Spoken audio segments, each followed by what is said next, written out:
All right, so today I'm going to discuss a very important topic with two well-informed gentlemen who know Africa quite well. They are well-versed on issues of Africa, what is basically going on in the continent, from politics to economics, and many other things that affect us as people of Africa.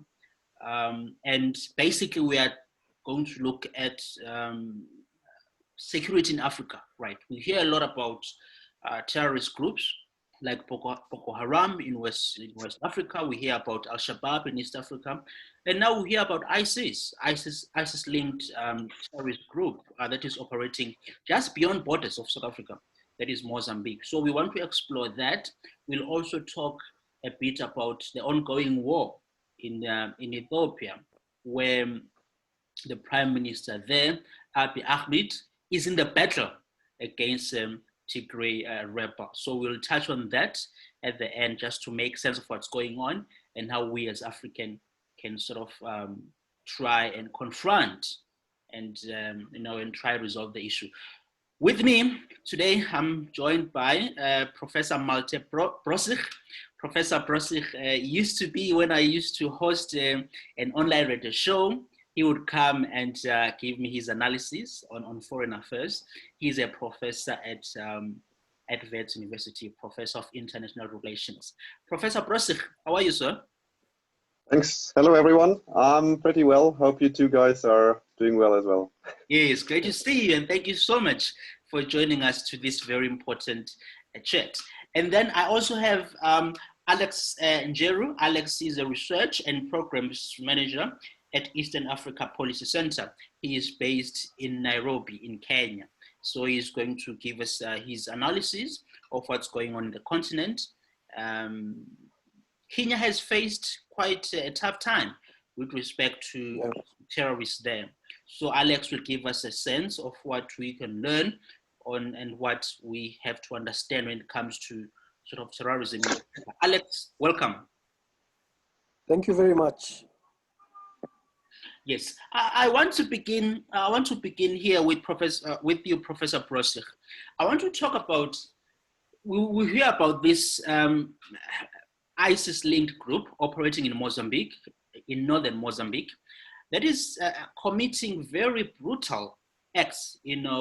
Just early last month, we heard that there were beheadings of about 50 people in a soccer field, which was quite shocking and shocked the whole world. But there is a group there. This group is linked to ISIS, to ISIS, and is committing very scary, acts, brutalizing people, terrorizing them. People are fleeing from one area to another. Tell me, what are the societal or social forces that led to the emergence of this ISIS-linked group in Mozambique? Yeah, I mean, first of all, I think each time we are shocked about these extremely terrible and brutal acts of terrorism, then well, the next thing is that we find out that the root causes of these criminal acts are going back a couple of years. So it's not, I mean, today we shouldn't say we are surprised about it anymore. Yeah. Because we could watch it growing over a couple of years. And I think like 3, 4, 5 years ago, we heard the first warnings from the region, Cabo Delgado, in northern Mozambique, which is also the poorest region. It's also pretty remote, slightly disconnected from the rest of the country. So we heard the first time about religious leaders saying that we are losing the youth. They're not going to our mosques. They don't listen to us anymore, right? And from that on, we could actually witness that several incidences of attacking police as well as villages actually happened at lower scale. And the government response was to basically shut down the region and don't let anyone talk about it anymore. Yeah, so they just suppressed information. Yes, and that, of course, is never really helpful, because if you don't know what's going on, you cannot really address the issue, right? So the approach was basically not to talk too much about it, and then let's hope it passes by and so on. And the government was mainly focusing on getting the big investments, the billions of dollars into the gas exploration in the north. I think that was their motivation, to keep calm and don't really play it up too much. But I think today that is certainly it's a mistake, because you could see that, I mean, most terrorist organizations also operate with some kind of support from local population. And now, of course, it's a little bit speculative here about what can be the reasons for this. And very often you find a story that, well, that people do not feel recognized so much from the central government, or the government is very far away, that there are issues of mismanagement at regional level, for instance, or in the case of Boko Haram, you could see that security forces were causing the problem as well. And the whole thing then comes actually together, and I wouldn't say all of a sudden, but step by step, you do have an armed resistance group here. And, you know, I think somehow we crossed the threshold with the casualty numbers being so high. I mean, that's a problem that is, it should be really urgently discussed here. But one of the issues is that I think, I mean, as always, the solution is very often much more local and regional, not so much international here. But then the government in Mozambique needs to take the first steps actually in taking leadership here, but they haven't really taken that. Yeah, it seems to me, Professor, or it sounds to me, Professor Brosig, what you are saying is that there was an element of carelessness from the state a few years back, when the problem that was sort of starting to play out, when it wasn't really addressed and confronted and acknowledged. As a result, we are where we are now, where the situation has gone to worse, partly because there were huge failures from the state even back then. Yeah, I mean, the communities want the government. I mean, you could really, it's not a secret. So they said, you know, we do have a problem here, and we might not be able to solve it ourselves. But the priority was really much more on, you know, keeping things quiet and not to scare international investors in the north. Because, you know, if you have an armed resistance movement in and around, then certain companies would say, wait a second, we have to recalculate costs and risks, and maybe we wouldn't invest. And, you know, the French company Total was investing, I think, up to $20 billion in it. That, for a least developed country like Mozambique, an LDC country, is an enormous amount of money. So obviously this is where the government priorities actually went. But you can easily see how this can become hugely problematic. If we're talking about the poorest province and in Mozambique, at the same time, you know, the revenue that is created from the gas exploration, you know, much of the revenue is very likely going to the capital and in the south, so a couple of thousand kilometers away. At the same time, you know, what could be, I'm just playing in and around the scenario, but you know, this one scenario could be that then you put more money into protecting these facilities. But what will the citizens feel then? You know, they are exposed to terrorist acts. You know, then the gas facilities are protected because they are so vital for the state revenue. And then, of course, you see that the whole thing can spiral out of control tremendously. And I think it's really high time that one breaks this cycle early enough, so that the community also gets a share of the country's wealth. And I think especially with young population, young male unemployment rates are in the north are also far higher than in other parts of the country. And at least some of the skilled jobs have to go to the regional population, and not just to better skilled people from the capital or from South Africa or from France or other countries here. If that is if there's an honest approach in really sharing that wealth, I think some of the problems might look different. But of course, I mean, I also agree that with a terrorist organization like the Islamic State, there's a limited opportunity to really negotiate or mediate here because they are extremists. It's not acceptable to behead people, to kill, and spread terror, right? So this has to be stopped, and I think therefore, of course, you also need robust police and armed forces. Yeah. I want to come to you, Alex. Here, I want you to help me out here with respect to regional bodies like SADC, right? Is there anything they can do to sort of resolve the issue of Mozambique? I know you are based in Kenya, and you in your country has had to deal with Al-Shabaab, and you always have to keep yourself kind of need to strengthen your security almost all the time to push back against Al-Shabaab. But is there anything regional bodies like SADC or maybe the East African Community regional body can do to push back against these terrorist groups? Is there any strategy they can use? Maybe there is. Is it working, the strategy, if it exists? What are the shortcomings here? So thank you, Phumlani. I hope you can hear me well. Yes, I can hear you. Continue, sir. Yeah. So first of all, I'd want to take a step back and refer to what the professor was saying, because it's a lot of what he was saying, he was speaking into, I think, themes of state failure.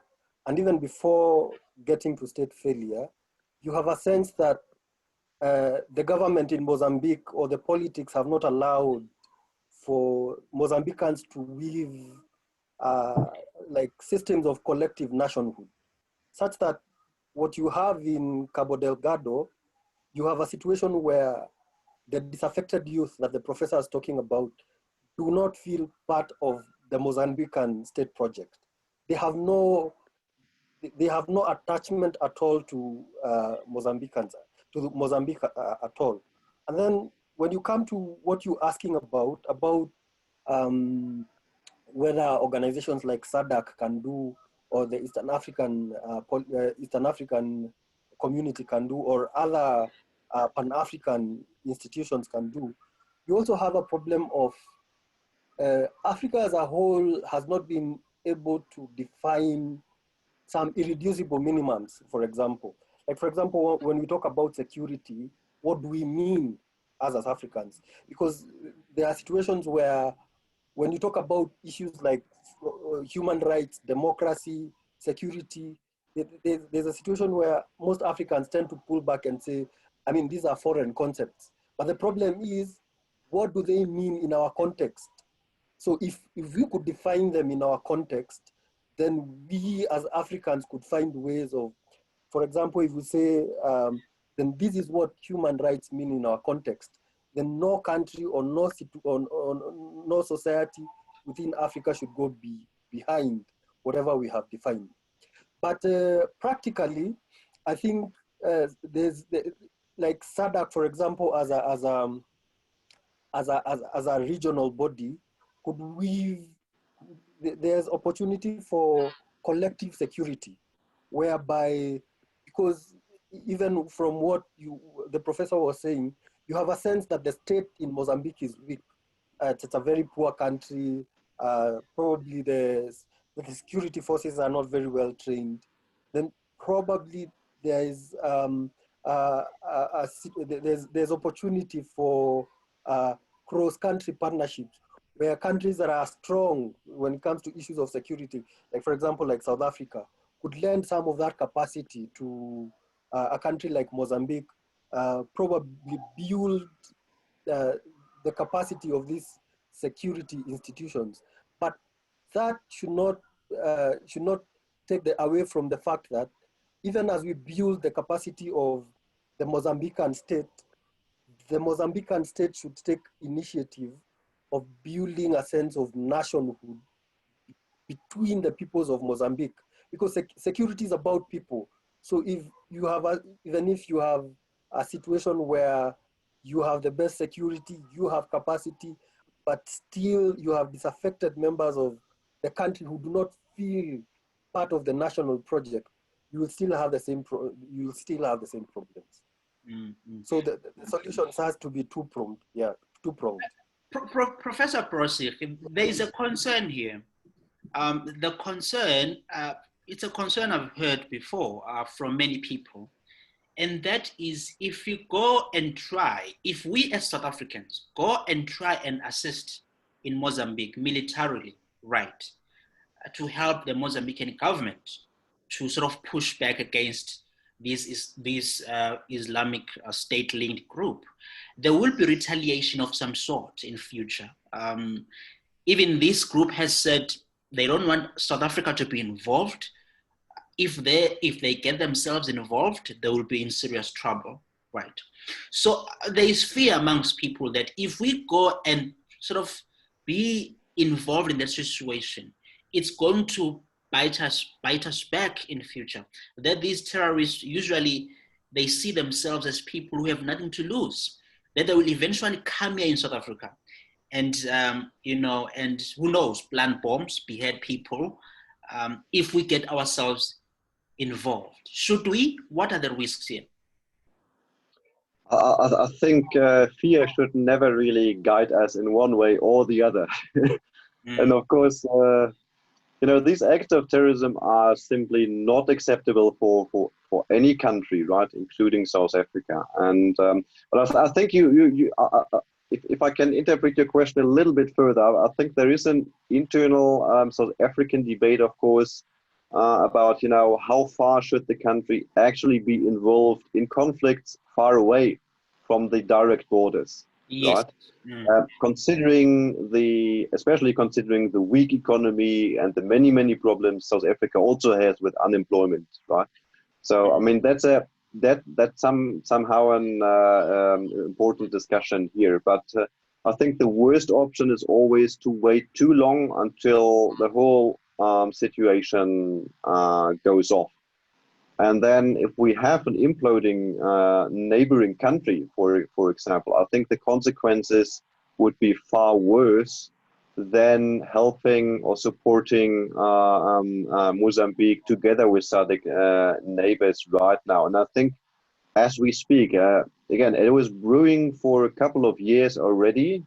And I think the situation, when you look at the casualty numbers, it's getting worse year by year. I mean, how long do you want to wait in the end? I think it's really what you could learn from Boko Haram is also that if you don't take these groups serious, then this is a big mistake in the end.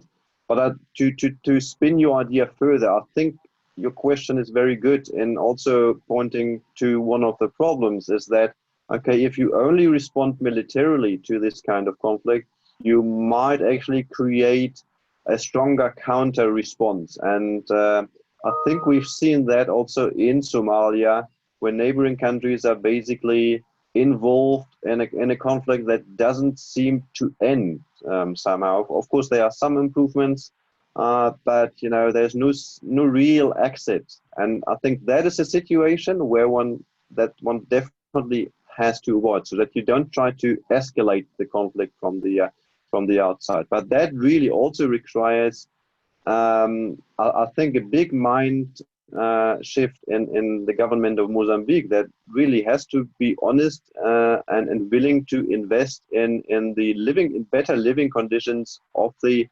population in the north. If that is credible, I think then one can use the army and police to clear up and arrest those who commit these terrible crimes. And then there would be an opportunity. And I think South Africa should play a good and supporting role. And I think it can also do this without using too much resources. And we all know that resources and budgets are in deficit right now. Yeah. There was, at one point, Professor, there was I think it was a proposal from the Nigerian government and Buhari. I think it's Muhammad Buhari. At one point, I think this was in his first term or second term, I'm not sure, where he said that one of the options would be to try and negotiate with Boko Haram and you know, issue sort of give them some amnesty where government think they can, so that they bring them into the society. I didn't feel comfortable with that. I see these people as, we can't negotiate these people. You can't negotiate with people who sort of put bombs, you know, on young people, and tell young people to go to shopping malls, and young people, they blow off those bombs. I see no point in negotiating with such, you know, people who commit such acts. These are monsters. It seems to me, when I heard you, Ella, you were saying, even with the case here in Mozambique, that we should fight these terrorists quite hard, respond strongly militarily. Though, of course, that's not the only solution. Of course, we do know that. But you can't negotiate with them because of how brutal they are. Am I right to say that's what you were alluding to earlier? And, it depends on what kind of insurgency and motivation people have. So if the main motivation comes from political marginalization and poverty and non-recognition and so on, these things you can change quickly and you can actually accommodate. So there would be some reasons why people are taking up arms. Okay, I'm not justifying violence, of course, here, but when it comes then to these beheadings and war crimes and criminal activities, of course, they cannot be tolerated.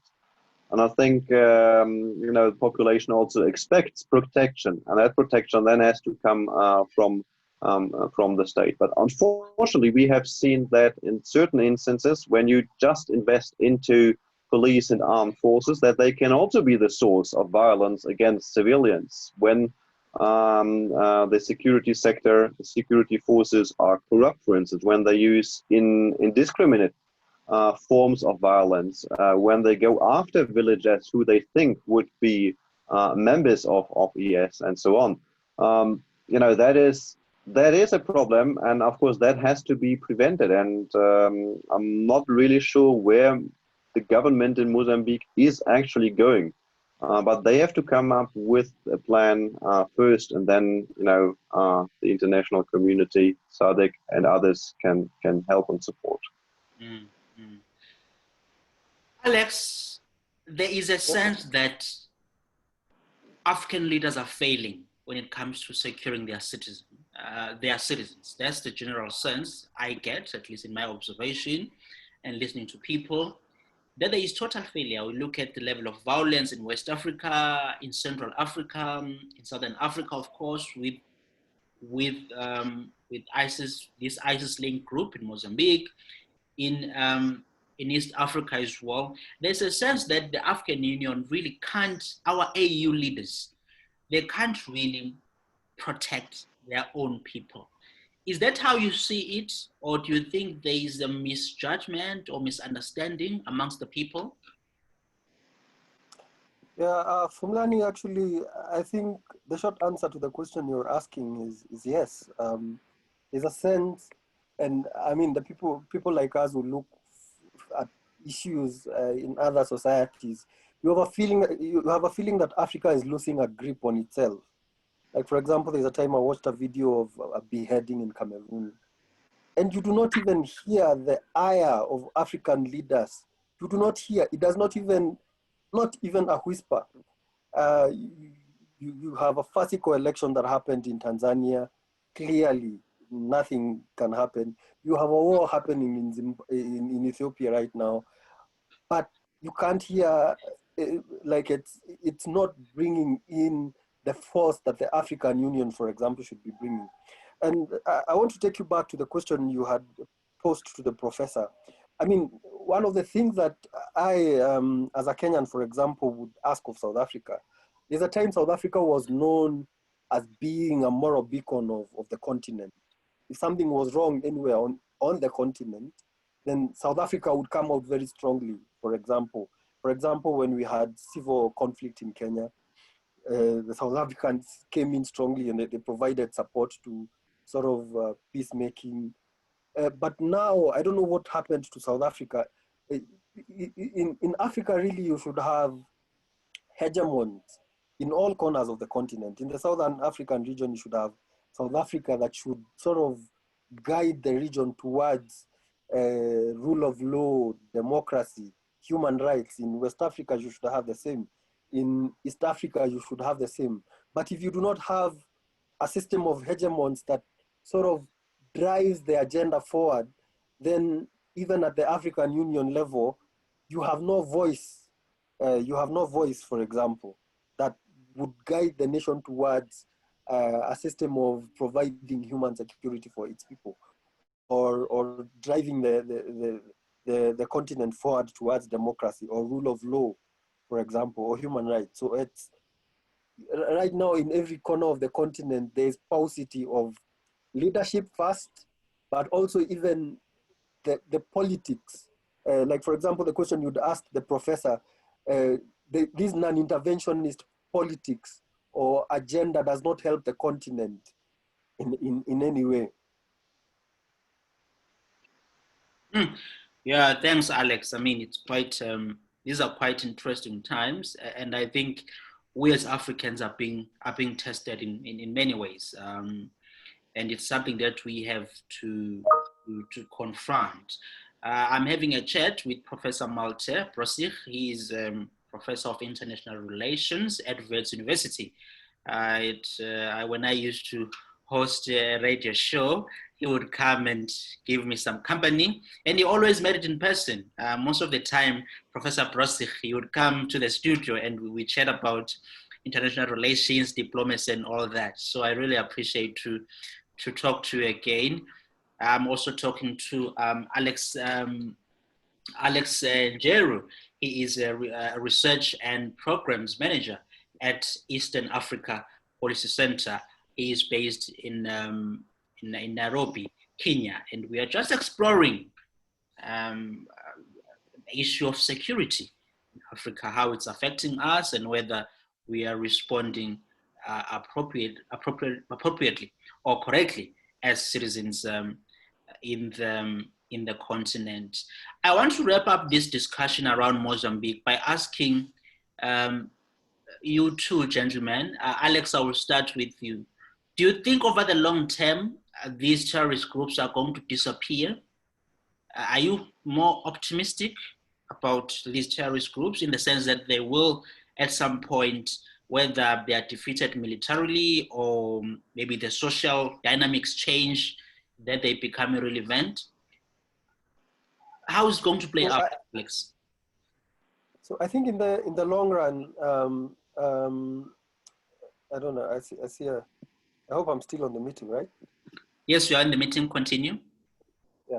So I think in the long run, the answer lies in the social dynamics. So it's a precondition. If the social dynamics change, if Mozambique embarks on a nation-building project where everybody, it builds an inclusive society, then you could see that this insurgency could end. But if it doesn't, then there's no way this insurgency is going to end. I think that is how I see it. Mm-hmm. Professor Brosig, what is your outlook on the issue of terror in Africa, not just only Mozambique? Well, I think for Mozambique, I'm slightly more positive than maybe for other areas because it's still relatively new. And I think the longer the conflict continues, the more difficult it is to actually reverse it back here. And I think Mozambique actually has, first of all, the resources, also the good neighborhood actually to tackle and grapple with these kind of challenges. So it's not impossible, right? So we shouldn't give up too early, first of all. But of course, these crystal ball questions are always difficult to answer. Yeah. But on the other hand, you see other conflicts, and we've touched upon Somalia a little bit, but we can talk about Sahel, or we can talk about Western Africa and Boko Haram. And what we can see here is, and that is disappointing and also problematic, is that somehow we are able to contain or maybe stabilize the situation, right? or freeze it, but we haven't really been able to solve it. Eastern DRC, it's a similar story. So we are living in a time where we are freezing these conflicts, but they seem to continue, and that is really problematic. And let's hope that Mozambique doesn't really join this group of conflicts. I will leave it here. Alex, we have 10 minutes now, so we need to discuss. We need to spend these 10 minutes here talking about Ethiopia, right? There is a war now. There's a war right now that is going on in Ethiopia. Thousands of people have fled into Sudan. There is a humanitarian crisis taking place. Abiy Ahmed's government is battling Tigray forces. So I just want you to tell me: Have you been disappointed by Abiy Ahmed? Because he received a Nobel Peace Prize last year in 2019, and now he's involved in a very sort of deadly, scary war. Have you been disappointed by his leadership? Yeah, to be very honest, I have been disappointed, and I think that the Nobel Prize was a bit premature, because I think what seems to have happened here is that Abiy Ahmed got into an alliance of convenience, really, with the Eritreans, and the convenience here was kicking the Tigray People's Front from government, really. So the peace was very artificial. And again, afterwards, he has not he has not extended the olive branch to the Tigray region, really.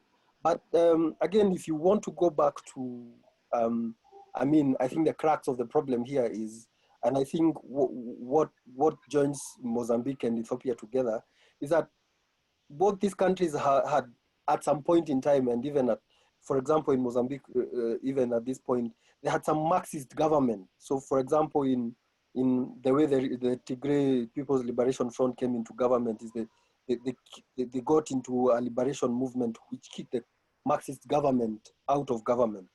But then trying to build a nation from a liberation front also, for them, even for the Tigray People Liberation Front, was a problem.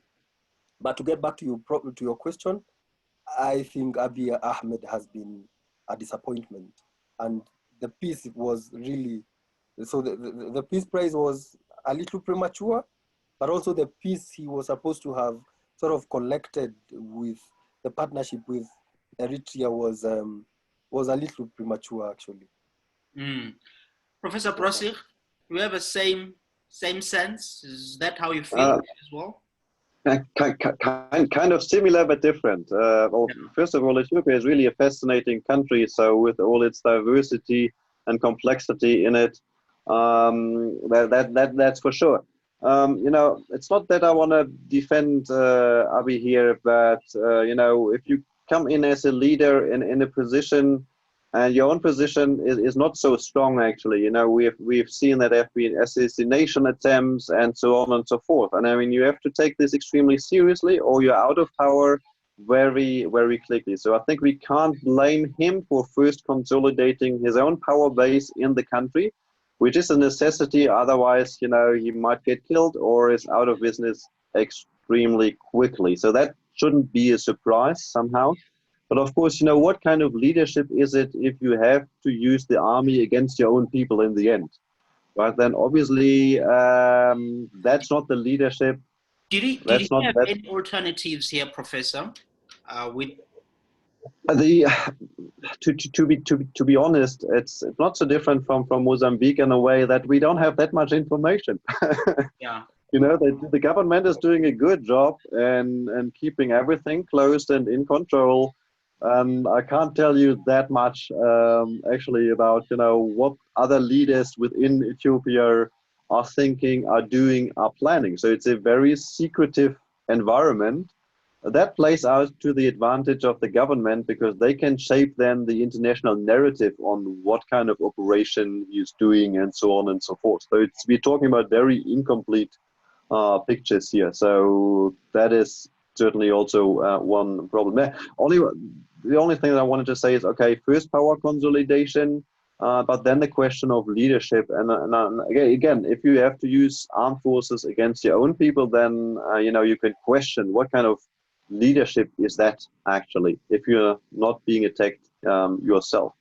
And yes. So I mean, I think the key issue in Ethiopia seems to be, okay, how should the country be organized and run? What kind of model are we going for? And I think that is rather an issue where you can talk and mediate. So it's not a question of, with Islamic terrorists, it's difficult to mediate and compromise. But when it comes to political issues, I think there's a lot of space for mediation. And I think he didn't allow this mediation to take place, and he's not interested in it. Mm-hmm. Sure, we shall see how it goes. So hopefully things come together in Ethiopia. We all love the country, and so we hope things, we see peace there. Gentlemen, thank you so much. We are really out of time.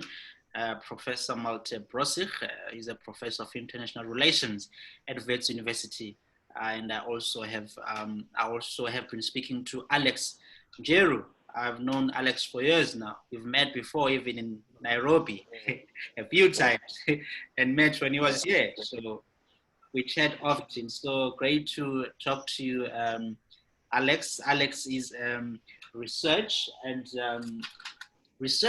programs manager at Eastern Africa Policy Center. So it does great work there in terms of advancing, the right ideals that we should push for to become a better society in Africa.